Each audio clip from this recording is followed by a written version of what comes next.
अस्सलामुअलैकुम रहमतुल्लाहि व बरकातुहू। नाज़रीन किराम, बसीरत ऑनलाइन के ख़ास प्रोग्राम गुफ्तगू में आप सबों का इस्तकबाल है। आज हमारा मौजू है नेशनल मीडिया में मुसलमानों की नुमाइंदगी। इस मौजू पर गुफ्तगू करने के लिए हमारे साथ मुल्क के जाने माने मारूफ सहाफ़ी और मारूफ दानिश्वर हजरात मौजूद हैं। मैं मुनासिब समझता हूँ कि प्रोग्राम के आगाज़ से पहले अपने मेहमानों का मुख्तसर तारुफ करा दूँ। तो जो हमारे ख़ास मेहमान हैं, सबसे पहले जनाब डॉक्टर प्रोफेसर फरियाद साहब, जो मौलाना आज़ाद नेशनल उर्दू यूनिवर्सिटी के शोबे सहाफ़त और तरसील आम्मा के सदर हैं और माशाल्लाह सीनियर सहाफ़ी हैं। उसके बाद डॉक्टर फाजिल हुसैन परवेज़ साहब हैं, जो बहुत ही सीनियर सहाफ़ी हैं और मुल्क के समझिए कि बहुत ही जाने माने दानिश्वर हैं और हफ्त रोज़ा गवाह जो हैदराबाद से एक मेयारी अखबार निकलता है हफ्त रोज़ा, उसके एडिटर हैं। इसके साथ ही हमारे बहुत ही मुखलिस और करम फरमा जनाब सैयद मोहम्मद साहब हैं, जो जिनका ताल्लुक भी हैदराबाद से है और हैदराबाद के एक मशहूर और एक बड़े अंग्रेज़ी रोज़नामा से जुड़े हुए हैं। तो आज हमारे जो गुफ्तगू का मौजू है वो ये है कि नेशनल मीडिया में मुसलमानों की नुमाइंदगी। तो मैं बिला किसी ताख़ीर और बिला किसी तमहीद के मैं चाहूँगा कि आज के इस मुबाहिसे को, आज का ये प्रोग्राम दरअसल में एक तरह से मुहासबा है हमारी जो मौजूदा कम्युनिटी, हमारी जो कौम है उसके लिए, कि हम नेशनल मीडिया, जो मौजूदा नेशनल मीडिया जिसको मेन स्ट्रीम मीडिया भी कहते हैं, जिसमें इलेक्ट्रॉनिक मीडिया भी आता है और प्रिंट मीडिया भी आता है, अंग्रेज़ी अखबारात वगैरह आते हैं, तो इसमें हमारी नुमाइंदगी कम क्यों है, या तो बिल्कुल ना के बराबर है या है भी तो बहुत ही कम है। तो इसी मौजू पर गुफ्तगू करने के लिए तो मैं चाहूँगा कि सबसे पहले इस मौजू पर रोशनी डालने के लिए मैं अपने जनाब सैयद मोहम्मद साहब को, जो एक बड़े अंग्रेज़ी रोज़नामा से जुड़े हुए हैं और मारूफ सहाफ़ी हैं और बहुत सीनियर जर्नलिस्ट हैं, तो मैं चाहूँगा कि इस मौजू पर सबसे पहले जनाब मोहम्मद साहब इज़हार ख्याल करें, फिर इस सिलसिला को आगे रखेंगे, जारी करेंगे। जी जनाब मोहम्मद साहब। वालेकुम फरियाद साहब, आपको इतने ज़माने के बाद देखकर बहुत खुशी हो रही। अच्छा, बहुत बहुत शुक्रिया गुफरान साजिद साहब आपका। ये आप जो है एक बहुत इम्पोर्टेंट मौजू पे, मेरी आवाज़ तो ठीक आ रही ना? जी जी आ रही आवाज़। जी बिल्कुल ठीक। एक बहुत इम्पोर्टेंट मौजू पे आप ये एक टॉक रखे हैं। ये दो तीन चीज़ें हैं इसमें कि मेरा इंग्लिश जर्नलिज्म से जो है तकरीबन 10 साल से ताल्लुक़ है और दो अलग अलग अंग्रेज़ी अखबारात के लिए काम किया मैं in various capacities. News rooms में जो रिप्रेजेंटेशन है मुसलमानों का, मैं बिलखुसूस हैदराबाद की ही बात करूँगा, बाद में जो है शायद मुल्क के दूसरे हिस्सों के बारे में बात करेंगे। तो लेकिन हैदराबाद में जो मुसलमानों का रिप्रेजेंटेशन है कुछ ख़ास नहीं है, अनफॉर्चुनेटली ख़ास नहीं है।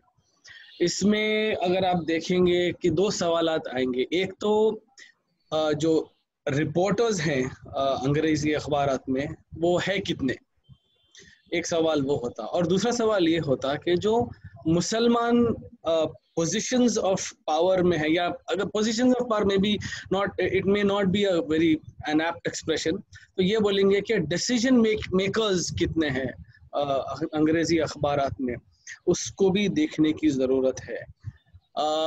डिसीजन मेकर्स अनफॉर्चुनेटली शायद नहीं के बराबर हैं और रिपोर्टर्स जो हैं कुछ हैं, but then again everything depends on what the decision maker says. तो ये दो ख़ास चीज़ें हैं, दो ख़ास सवालात हैं जिन पे गौर करने की ज़रूरत है। एक तो ये है, फिर से just for the sake of clarity, एक तो ये है कि मुस्लिम रिप्रेजेंटेशन रिपोर्टिंग साइड में कितना है और मुस्लिम रिप्रेजेंटेशन डिसीजन मेकिंग साइड में कितना है। और जो डिसीजन मेकर है वो बहुत इंपॉर्टेंट होता है। Decision maker is basically the gatekeeper, right. तो गेट कीपिंग पे हर चीज़, मतलब क्या जाएंगी क्या नहीं जाएंगी, अखबार में क्या जाने वाला है, या फिर जो है आपके न्यूज़ चैनल में कौन सी किस्म की स्टोरी जाने वाली है, ये है। और तीसरा सवाल ये है कि if there is a disagreement, और दूसरा नुक्ता ये है कि इफ़ देयर इज़, अगर कोई डिसएग्रीमेंट है रिपोर्टिंग साइड और डिसीजन मेकिंग साइड में, बिलखुसूस अपन मुस्लिम मसाइल की बात करेंगे, कोई एक इशू है कि there is a disagreement, so how powerful is the reporting side to convey the concern to the decision making side, और डिसीजन मेकिंग साइड जो है क्या ये सुनने के लिए तैयार है। तो मुख्तसर तरीके से ये 3 जो है नुकात आपके सामने रख दूंगा मैं। जी जी जनाब फाजिल परवेज साहब, इस सिलसिले में आप अपने तजुर्बात की रोशनी में बताएं कि आखिर क्या बताएं।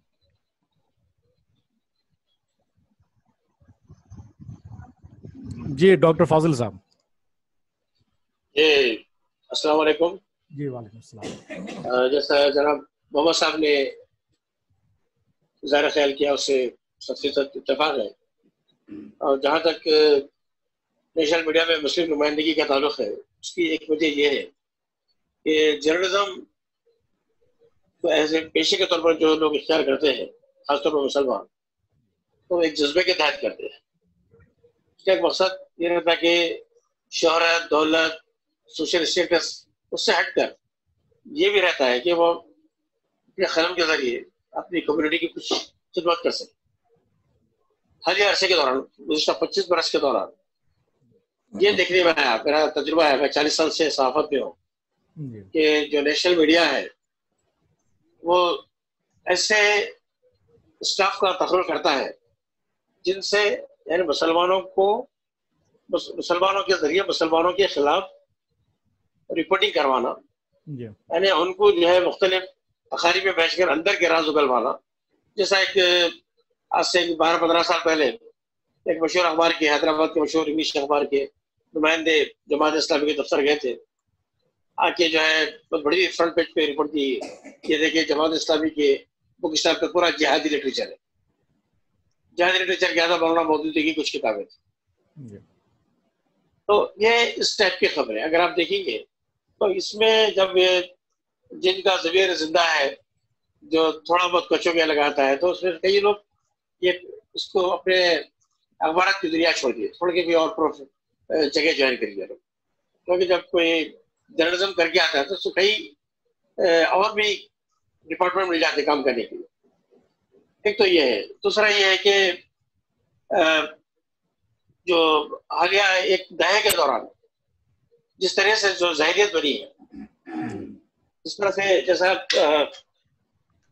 हैदराबाद के एक बहुत मशहूर अखबार था, उसका नाम कुछ और था, और ऐसा लगता था कि एंटी मुस्लिम नाम है, मगर वो सबसे बड़ा सेकुलर अखबार था। आज वो अपने नाम की तरफ हो गया, तो उसका नाम जाहिर नहीं करना चाहता। तो उनके पास यह हो गया कि जो ब्राह्मणिज्म, एक ब्राह्मण लॉबी जो है, वो ब्राह्मण लॉबी न सिर्फ मुसलमान बल्कि दूसरे कास्ट के लोगों को भी उभरने लगे। तीसरी चीज, अब जैसा हमारे पास हैदराबाद के साहब भी थे, हमेशा अपने आप को गुमनामी में रख के काम करे, अमीनुल हसन जाफरी, तो ये दक्कन क्रॉनिकल से वापस आ रहा है, और अगरचे के आज उससे वापस नहीं है, मगर अभी भी वो उसके लिए बहुत कुछ लिखते हैं, बहुत कुछ डिसीजन मेकिंग में उनका बहुत बड़ा रोल है। जहाँ तक नेशनल मीडिया के ताल्लुक है, अगर आप ऑल इंडिया लेवल पर देखेंगे, मैं 2 मिनट ज्यादा लोग आपसे, तो मायूस हालात भी नहीं है। अगर आप देखिए, जैसा जो बहुत अच्छे थे, जो बोल्ड अंदाज में अगर रवीश कुमार कोई बात कहते हैं तो वो उनके नाम के लिहाज से जो है बहुत बड़े सेकुलर हो जाते हैं। अगर वही बात मोहम्मद साहब कहिए, मैं कहूँगा तो फिर खबरत बन जाऊंगा। इफ्तिखार गिलानी बेहतरीन एक आवाज थी, बेहतरीन साहब भी थे, उनके साथ क्या सुलूक हुआ, आज वो ये प्रोफेशन छोड़ के चले गए, वो आप जानते हैं आप।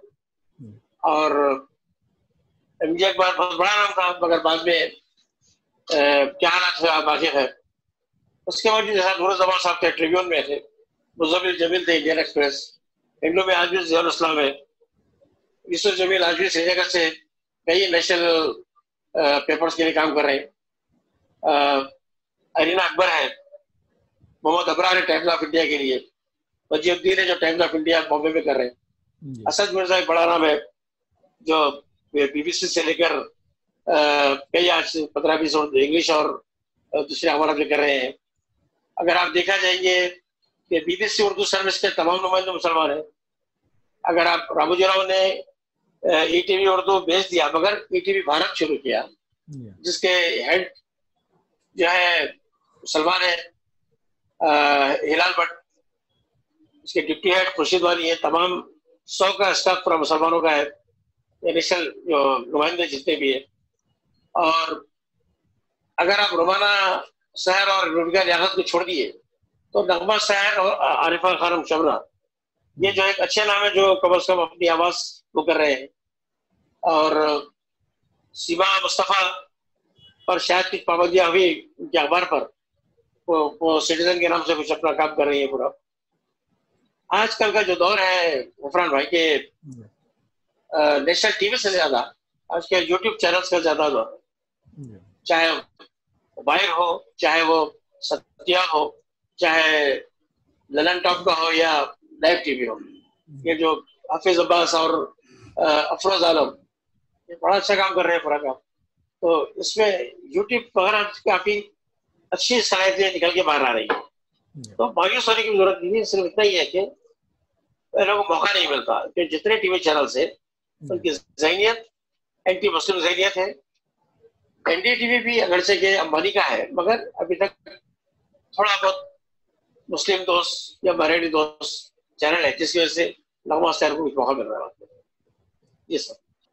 जी प्रोफेसर फरियाद साहब से मैं चाहूँगा कि इस मौजू पर अपने तजुर्बात की रोशनी में बात रखें। जी मूट प्रोफेसर साहब मूट है आप, अनमूट कर लें। जी अस्सलाम वालेकुम। बेहद शुक्रिया गुरफरान साजिद साहब, वाकई में पुराने दोस्त हमारे मोहम्मद साहब को देख के, फाजिल साहब को देख के अच्छा लगा। मेरा जो तजर्बा है ज़्यादातर शुमाल हिंद के बारे में मैं बात करना चाहूँगा, खुसूसी तौर पे जुनूबी हिंदुस्तान में। फिर भी मैं देखता हूँ कि मीडिया में एक अच्छी खासी नुमाइंदगी है, एक साइजेबल एक लोग हैं जो कम से कम मुस्लिम नुमाइंदगी करते हैं।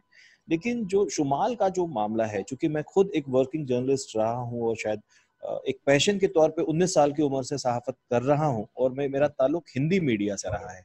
मैं अमर उजाला से वाबस्ता रहा हूँ, गांडी अखबार रहा है, कुछ टीवी चैनल से रहा हूँ। तो मैं ये कह सकता हूँ कि पहली बात, शुमाल में मुसलमानों की जो मेन स्ट्रीम मीडिया में, मैं उर्दू मीडिया की बात नहीं कर रहा, उर्दू मीडिया में तो खैर अल्हम्दुलिल्लाह एक तादाद है, साइजेबल लोग हैं, लेकिन दूसरी तरह की मीडिया में जो बात मोहम्मद साहब ने कही, सैयद मोहम्मद साहब ने या फाजिल साहब ने बिल्कुल सही बात कही है कि एक तो पहले नुमाइंदगी ही नहीं है, और जो थोड़े से लोग हैं उनको बहुत इनकरेजिंग रिस्पांस नहीं है उनके अपने इदारे की तरफ से।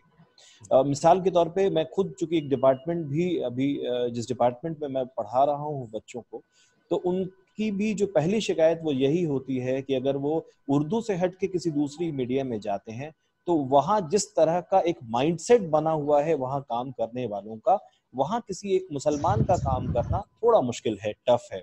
दूसरी बात, टफ के साथ साथ एक चीज ये भी है कि अखबार में काम करने वाले लोगों का, खासतौर से मेन स्ट्रीम मीडिया में, एक खास तरह का माइंडसेट है जो हिंदुस्तानी माशरे में जिस तरह की जात बिरादरी का जो असर है वो पूरी तरह लगभग बल्कि उससे ज्यादा कड़ा रुख मैं देखता हूँ अखबार में काम करने वाले लोगों का माइंडसेट है, और वो मुसलमानों को बहुत इजीली डाइजेस्ट नहीं कर सकते। एक वाकया मैं बयान करूंगा, बनारस में बम ब्लास्ट हुआ, मैं रिपोर्टर था और बेसिकली क्राइम रिपोर्टर था, मुझे क्राइम रिपोर्टर की जिम्मेदारी थी मेरी, और उस रोज जब इकलौता मुसलमान था उस पूरे इदारे में, शायद अमर उजाला ग्रुप हिंदुस्तान का तीसरा सबसे बड़ा ग्रुप है मतलब अखबार में, उस अखबार में जब रिपोर्टिंग करके जब मैं वापस शाम को अपने क्यूबिकल में बैठ के खबरें टाइप कर रहा था, यकीन जानिए कि शायद उस दिन पहली बार मुझे अपने दफ्तर में एहसास हुआ कि मैं मुसलमान हूँ। क्यों? जबकि उस दफ्तर में काम करने वाले ज्यादातर लोग ऐसे थे जो या मेरे सीनियर थे, यूनिवर्सिटी के सीनियर थे, या वो थे जिनको मैंने एज अ स्टूडेंट वहां की यूनिवर्सिटी में पढ़ाया था, या मेरे क्लासमेट वगैरह थे। लेकिन पहली बार वो सीधे सीधे मुसलमानों को तो नहीं, लेकिन हाँ वो पाकिस्तान के नाम पर, चूंकि मंदिर में अटैक हुआ था, स्टेशन पे अटैक हुआ था, तो लोगों के जज्बात थे। लेकिन उसके पहले मैंने नहीं किया था कि हाँ मतलब मुसलमान होना एक अलग आइडेंटिटी है किसी अखबार में, हम एक जर्नलिस्ट के तौर पे ही मानते थे। उस दिन पहली बार ये एहसास हुआ कि ये जो कम्युनल आइडेंटिटी है बहुत जरूरी है, और उसी के लिहाज से अखबार के सारे फैसले होते हैं। आप यकीन जानिए उस खबर की लीड स्टोरी करने के बजाय मुझसे कहा गया, पहले शुरुआत में जिस तरह का माहौल बना, तो मुझसे कहा गया कि नहीं लीड आप छोड़ दीजिए, आप लीड के बजाय आप हॉस्पिटल में जो वीआईपी मूवमेंट हो रहे हैं वो थोड़ा सा आप तब तक कवर करिए। लेकिन इत्तेफाक अल्लाह का शुक्र है कि वो माहौल ऐसा बना कि कम्युनल हार्मनी का माहौल बन गया, मुफ्ती बनारस भी जब वहां रवाना हो गए मंदिर में, तो फिर कहा गया कि नहीं, कम्युनल हार्मनी के 2-4 अच्छे पीसेस आप तैयार कीजिए, उस पर काम करिए। कहने का मकसद ये है कि अखबार के उन लोगों को मुझ पे भी शायद इतना एतमाद नहीं था कि अगर मैं लीड लिखूंगा, लीड जो स्टोरी है वो मैं लिखूंगा तो शायद ईमानदारी कर पाऊंगा। तो ये कहीं ना कहीं उनके जहन को बयां करता है कि उनका जहन किस तरह का है। नंबर 2, मोहम्मद भाई ने जो एक बात कही वो बहुत सही बात है कि जो मुसलमान हैं वो डिसीजन मेकिंग अथॉरिटी नहीं है वहां पर। उनकी हैसियत सिर्फ ऑर्डर को फॉलो करने वाले एक रिपोर्टर की ही हो सकती है। बल्कि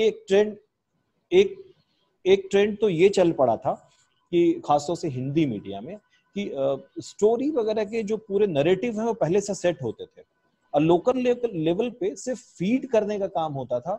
और बास काम तो ऐसे होते थे जो कहीं ना कहीं जैसा फाजिल साहब ने कहा कि वो मुसलमानों को ही कटघरे में खड़ा करने वाला होता था। उस काम के लिए मुस्लिम नुमाइंदों की मदद ली जाती थी, उनसे ये तवक्को की जाती थी कि उस जगह को, यानी कहीं ना कहीं अपनी कम्युनिटी को टारगेट करने का काम ही आपसे करवाया जाता है। तो जाहिर सी बात है कि जो अभी न्यू कमर है या बिगनर है तो शायद वो इतना रेजिस्ट नहीं कर पाता है या उस तरह की बात नहीं कर पाता है। और एक बड़ी तादाद मीडिया में आने वाले नौजवानों की ऐसी होती है कि इस हालात से लड़ते झगड़ते 1-2 साल के अंदर ही वो ड्रॉप आउट हो जाता है, वहां से वापस लौट जाता है, क्योंकि वहां पे वो रह नहीं पाता, स्ट्रगल नहीं कर पाता। दूसरी बात, माशी एतबार से भी कोई बहुत रोजी पिक्चर नहीं है। माशी एतबार से भी अगर आप देखें तो बहुत अच्छे पैसे नहीं मिलते हैं, इतने पैसे नहीं मिलते हैं कि उस पैसे की बुनियाद पर आप कुछ बहुत अच्छा सोच सके। दूसरी चीज ये भी है कि अगर आप मुसलमान हैं तो शायद आपको स्टाफर होने में एक अच्छा खासा वक्त लग जाए, क्योंकि वो पूरा एक माइंडसेट है। आपका कोई वहां पैरोकार नहीं होता है, कोई आपका गॉडफादर नहीं होता है। मुझे याद है जब 2007 में जब मैं अमर उजाला से रिजाइन कर रहा था मानू ज्वाइन करने के लिए, तो पहली बार वहां के एक जो एडिटर थे उन्होंने मुझसे कहा कि देखो आप ये देख लो पूरी हिंदी मीडिया में, वो हिंदी मीडिया जो शुरुआत के जो हिंदुस्तान के 10 अखबारों की अगर फहरिस्त गिनाई जाए तो उसमें अक्सरियत हिंदी के अखबारात हैं। उन पूरे हिंदी के अखबारात में एक भी मुसलमान एडिटर नहीं है। आप ग्रुप एडिटर की बात छोड़ दीजिए, मैं रेजिडेंट एडिटर की बात कर रहा हूं जिनकी तादाद कम से कम सैकड़ों में होगी, उसमें से एक सिंगल नाम मुसलमान नहीं था। तो मुझे लगता है कि एक तो ये है कि एक इस तरह का कॉकस भी है कि जिसमें आमतौर पे मुसलमानों को बहुत इजाजत नहीं दी जाती है बहुत आगे बढ़ने की। उनसे बस ये तवक्को की जाती है कि अगर वो हैं भी तो उनको जो काम दे दिया गया, और ऐसा काम उनको शायद दिया जाता है अखबार के दफ्तर में कि जो वो बहुत खुशदिली से ना करना चाहें, या उनको बहुत आजादी नहीं होती शायद काम करने में। और अगर आप काम करके लाते भी हैं तो आपके ऊपर जो अथॉरिटी बैठी हुई है वो इस तरह से आपके काम को देखते हैं कि आपको कल दूसरे दिन जब अखबार में आपका काम छप के आता है तो आपको शर्मिंदगी होती है कि मैंने क्या लिखा था और क्या हुआ। तो शायद ये भी एक बहुत मायूसकुन बात है जिसकी वजह से मुसलमानों की नुमाइंदगी उस एतबार से नहीं है जैसी होनी चाहिए। जी मोहम्मद साहब, आपने शुरू में कहा था इस सिलसिले में 2-3 पॉइंट रखे थे, तो मैं चाहूँगा कि उस पर आप तफसील कुछ बतावें, तफसील से इज़हार ख्याल करें ताकि फिर उस सिलसिले में हम लोग आगे। इसमें मतलब फरियाद भाई और फाजिल साहब की जो बात है, मैं कई चीज़ों से इस पर इत्तेफाक रखता हूँ, अग्री करता हूँ। थोड़ी जो चीज़ें हैं, जो पॉइंट्स रेज किए हैं, शायद मतलब maybe I did not experience those, but that doesn't mean कि वो नहीं होती हो, ऐसा बिल्कुल नहीं है। एक चीज़ तो मैं ये ज़रूर बोलूँगा, जैसा फाजिल साहब अभी फरमा रहे थे, मतलब एक मुसलमान जर्नलिस्ट की लंबी फहरिस्त हमारे सामने रखे हैं वो, और यहाँ पे फरियाद भाई की भी बात पे जो बोलूँगा, नॉर्थ साउथ की जो बात है, अक्सर जो नाम फाजिल साहब लिए, ये जो है नॉर्थ इंडियन जर्नलिस्ट है, मोस्ट ऑफ देम। तो शायद मतलब साउथ इंडियन नेम तो मेरे को नहीं दिखा इसमें। अगर हो भी तो I think we need to talk about those journalists more. तो यहाँ पे थोड़ा सा नॉर्थ साउथ डिवाइड भी आ गया, एंड इसका मतलब ये भी है कि यू नो कि representation of the south in the media, जो मुसलसल बात उठाई जा रही, उसकी भी बात हो। मैं ये नहीं बोल रहा हूँ कि वो लोग यानी कि डेडिकेटेड और एक्सट्रीमली प्रोफिशिएंट जर्नलिस्ट नहीं है, बिल्कुल नहीं बोल रहा हूँ। कई लोगों की तो मैं इसमें से जिन के नाम लिए गए उनकी बहुत इज्जत करता हूँ मैं। आदित्य मेनन भी है उन्होंने, मतलब नाम मेनन जो है केरला वाला नाम है, but he has very clearly on Twitter he has said whatever he has to say, he is a very good journalist उन्होंने भी है। तो खैर एक चीज तो ये हो गई, नॉर्थ साउथ वाली बात हो गई। दूसरी चीज जो बताई गई वो जो है इंडिविजुअल वॉइसेस की बात की गई, यूट्यूब पे हो या सोशल मीडिया पे हो बेसिकली, मगर इसका ये मतलब नहीं है कि आप लेगेसी मीडिया ऑर्गेनाइजेशंस को इग्नोर करें। लेगेसी मीडिया और यानी कि मेन स्ट्रीम मीडिया की अपनी एक खास आइडेंटिटी है और इसमें रिप्रेजेंटेशन रहना बहुत ज़रूरी है। थोड़ा सा मैं एक थोड़े से टेंजेंट पे जाके टेंजेंशियल एक बात कहना मैं ज़रूरी समझ रहा हूँ, वो ये है कि ऑन द वन हैंड हम मुसलमानों की बात करें, मुस्लिम रिप्रेजेंटेशन की बात कर रहे हैं, लेकिन जो यूपी के वाक़यात के बाद और जो एक और सवाल जो उठ रहा वो ये है कि दलित हजरात का भी कितना रिप्रेजेंटेशन है, कितना पुअर रिप्रेजेंटेशन है मीडिया में। तो शायद may be in at a different point in time आप इस पे भी बात करना बहुत ज़रूरी है दलितों के बारे में, क्योंकि दलित के मसाइल वो ही बेहतर रख सकते हैं, क्योंकि इनके पास तो जो ऑपरेशन की जो हिस्ट्री है शायद ही कोई मुल्क में होगी। तो वो एक बात बोल के I will come back to the topic. तो हाँ, ये बोल रहा था मैं कि लेगेसी मीडिया को इग्नोर किया नहीं जा सकता। तीसरी चीज़ ये मैं अर्ज करना चाहूँगा कि नेचर ऑफ मीडिया की बात की गई और एक बहुत बड़े इंडस्ट्री का नाम लिया गया, उनका स्टेक, उनकी वो इंडस्ट्री की स्टेक की भी बात की गई। इसमें एक चीज़ जहन में रखने की ज़रूरत ये है कि everything is dependent on your revenue, business model की बात है। अगर आप देखेंगे तो एक ही पेरेंट कंपनी के दो ब्रांड्स हैं, दो organisations in a manner of speaking है। एक जो है आपको यानी कि रूलिंग डिस्पेंसेशन के साथ आपको महसूस हो जाता कि जो गवर्नमेंट ऑफ द डे है उनके मुसलसिल उनका ये नैरेटिव पुश किया जा रहा। दूसरा जो ऑर्गेनाइजेशन है लिबरल वैल्यूज के बारे, मतलब लिबरल वैल्यूज किस्म की जो है आपको रिपोर्ट आज मिलेंगे आपको, मगर वो दोनों भी जो ऑर्गेनाइजेशन है उसकी एक ही पेरेंट कंपनी है।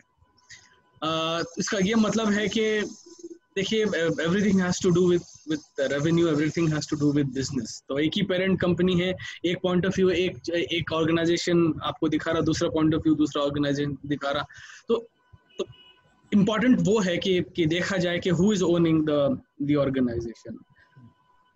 उसके बाद एक और इम्पॉर्टेंट बात जो सामने आ रही वो ये है कि फरियाद भाई भी इसका जिक्र किए और फाजिल साहब भी इसका जिक्र किए कि जो रेम्यूनरेशन है जर्नलिस्ट के लिए, और वो मुसलमान हिंदू ऐसा कुछ नहीं है, रेम्यूनरेशन की जो बात है अनफॉर्चुनेटली काफ़ी ब्लीक सिचुएशन है उसका, और ये अक्रॉस द बोर्ड है।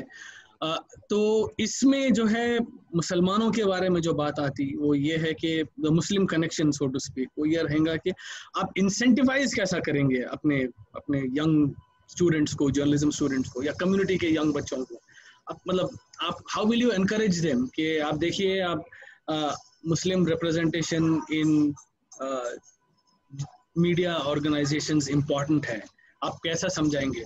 क्योंकि सबसे इम्पॉर्टेंट बात ये रहेगी कि मैं what can I contribute to my house, यानी कि नौकरी लगते ही रोजगार से जुड़ते ही आप करेंगे कि आपके फैमिली का ज़्यादा आएगा ना। तो अगर ये बोलेंगे कि नहीं फॉर्म के लिए करो, भाई वो ज़माना चले गया एक माने में। तो इंसेंटिवाइज करने की बात आ जाएंगी, तो आप कैसे इंसेंटिवाइज करेंगे? ये 2-3 बात सामने रखना चाहूँगा। और फिर जो हैदराबाद की जो बात है, फाजिल साहब जो हमारे सामने बात रखे, जाफरी साहब की बात रखे, फाजिल साहब, मैं ये जूम मीटिंग ज्वाइन करने से पहले मेरे एक बहुत अच्छे दोस्त हैं, मेरे कॉलीग भी हैं, उनसे भी मेरी बातचीत हो रही थी। उनका ये भी बोलना था कि अब जाफरी साहब के बाद जो गेट कीपर्स है, पोजीशंस ऑफ ऑफ अथॉरिटी में जो है मुस्लिम्स में, अंग्रेजी अखबारात में, इंग्लिश मीडिया में शायद ही कोई है, बिलखुसूस हैदराबाद में। तो वो अब जो एग्जिस्टिंग जो लोग हैं, how do they claim to that position, वो भी एक बहुत बड़ा सवाल आ रहा है। Do we do it simply based on our hard work? तो एक बहुत बड़ा सवाल है वो भी कि कैसा किया जाए।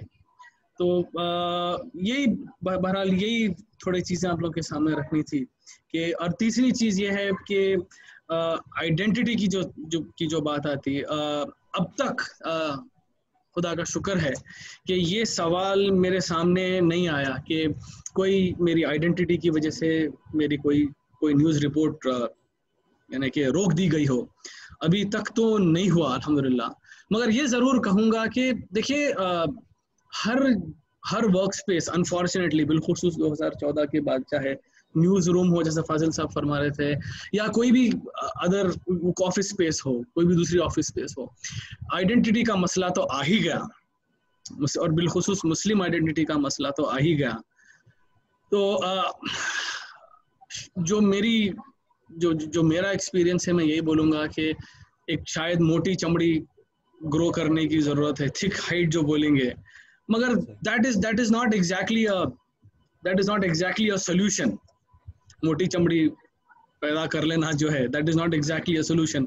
तो शायद इस पे भी एक यानी कि अगला जो पॉइंट शायद डिस्कशन में आया, तो वो how do we tackle us being reduced to our immediate identities।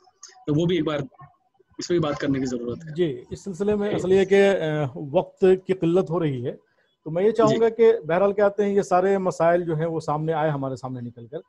तो अब जैसे कि हमारे प्रोफेसर फरियाद साहब हैं और फाजिल साहब हैं, तो मैं प्रोफेसर फरियाद साहब जो कि इस पेशे से यानी टीचिंग पेशे से जुड़े हुए हैं, तो मैं चाहूँगा कि मुख्तसरन 1-2 मिनट में इस बात को सामने रखें जिससे हमारी नौजवान नस्ल को क्या कहते हैं थोड़ी सी मदद मिले समझने में, और उनको इस फील्ड में आने से पहले उन्हें लगे कि हमें कैसे काम करना है, कि अपने आप को इस फील्ड में यानी नेशनल मीडिया में अगर एग्जिस्ट करना है, इसमें अपनी शनाख्त बनानी है और काम करना है, जिसमें क्या कहते हैं बहरहाल कौम मुल्क के लिए भी हो और अपने कौम के लिए भी काम हो, तो वो क्या तरीक़ाकार हो सकता है? मैं जरा फरियाद साहब से बस मुख्तसरन चाहूँगा। एक छोटा सा मैं माफी चाह रहा हूँ, इंटरजेक्ट करना चाहूँगा कि इंसेंटिवाइज की जो बात किया, मैं इंसेंटिवाइज कैसे किया जाए वो भी एक छोटा सा अगर आप सामने रख सके तो अच्छा रहेगा। जी फरियाद साहब। जी देखिए, बिल्कुल बात सही कही है मोहम्मद साहब ने। एक बात तो ये है कि पहली बात ये है कि एक थोड़ी सी हमारी जो कौम है उसमें शायद मीडिया को लेकर बहुत बेदारी भी नहीं है। जो हम पेशा चुनने के लिए जब हम कोई पढ़ाई करते हैं तो शायद हम बहुत सारे सब्जेक्ट चुनते हैं, मेडिकल और इंजीनियरिंग और मैनेजमेंट और सारी चीज़ें। मीडिया की तरफ अपने कौम का रुझान भी शायद सबसे कम है, या यूँ कह लीजिए जितना होना चाहिए उतना नहीं है। थोड़ी सी एक कौम में इस चीज़ को लेके भी बेदार करने की ज़रूरत है कि मास कम्युनिकेशन भी एक पेशा है, मीडिया भी एक पेशा है, और उसमें भी अगर हम लोग कायदे से काम करें तो शायद कौम की हालत थोड़ी बेहतर हो सकती है। जहाँ तक जो नौजवान जो इस पेशे में आना चाहते हैं उसके हवाले से जहाँ तक मैं समझ पा रहा हूँ गुफरान साजिद साहब का जो बात है, तो सबसे पहली बात तो ये है कि जो इस पेशे में जो भी आना चाहता है या ख्वाहिश रखता है, उसकी ज़बान के एतबार से ज़बानदानी जो होनी चाहिए वो काफ़ी बेहतर होनी चाहिए, और एक से ज़्यादा ज़बान। ख़ासतौर से दौरे हाजिर में मुझे लगता है कि अगर आप किसी भी हिंदी मीडियम में जा रहे हैं या उर्दू मीडियम में भी जा रहे हैं, तो सिर्फ हिंदी उर्दू के साथ साथ या तेलुगु मीडियम में भी जा रहे हैं तो इंग्लिश की भी एक अच्छी समझ होनी चाहिए। एटलीस्ट जो माहौल है कि बगैर इंग्लिश के आप शायद मीडिया में इंसाफ न कर पाएँ, तो ये एक बहुत ज़रूरी है। और करंट अफेयर्स के साथ जो हालत हाज़रा है उसकी मालूमात आज के दौर में, चूंकि आज गूगल का जमाना है, सब लोग गूगल पे ही देख रहे हैं, तो पढ़ने का जो रिवाज था वो थोड़ा कम होता जा रहा है। मुझे लगता है कि शायद थोड़ा अपडेट रहने की जरूरत है। जो लोग मीडिया में काम करना चाहते हैं, जो इसमें आना चाहते हैं, तो थोड़ा अपडेट रहें, चीजों को पढ़ते रहें। करंट अफेयर्स पे उनकी निगाह होनी चाहिए। अखबारात के जो एडिटोरियल का जो कॉलम है उस पर जरूर पढ़ें। आप उससे इत्तेफाक रखें या न रखें, लेकिन कहीं ना कहीं एक राय कायम करने के लिए मुझे लगता है वो चीजें करनी चाहिए। और आज के जमाने में जहां तक मुझे लगता है कि ज्यादातर घरों में अखबार आ रहे हैं, मुस्लिम घरों में भी अखबार खरीदे जा रहे हैं, पढ़े जा रहे हैं, तो बस सरसरी तौर पे एक लेमैन की बजाय जो लोग दिलचस्पी रखते हैं मीडिया में, उनको थोड़ा सा एक बारीक बीनी की जरूरत है, थोड़ी सी गहरी नजर की जरूरत है कि वो उन चीजों को अगर करेंगे तो इंशाल्लाह मुझे लगता है कि मीडिया में अपॉर्चुनिटी मिलेगी। अब मैं बस वक्त बहुत कम रह गया है हमारे पास, सिर्फ 2 मिनट रह गए हैं, तो मैं चाहूंगा कि चलते चलते जनाब फाजिल परवेज साहब से कि आपका नौजवानों के लिए क्या मशवरा है, और उसके बाद इंशाल्लाह ताला मुझे लगता है कि आज की हमारी ये जो मीटिंग है ये तिश्ना रह गई है। इंशाल्लाह ताला हम फिर दूसरा सेशन भी करेंगे जिसमें मजीद सोशल मीडिया वगैरह को भी लेंगे।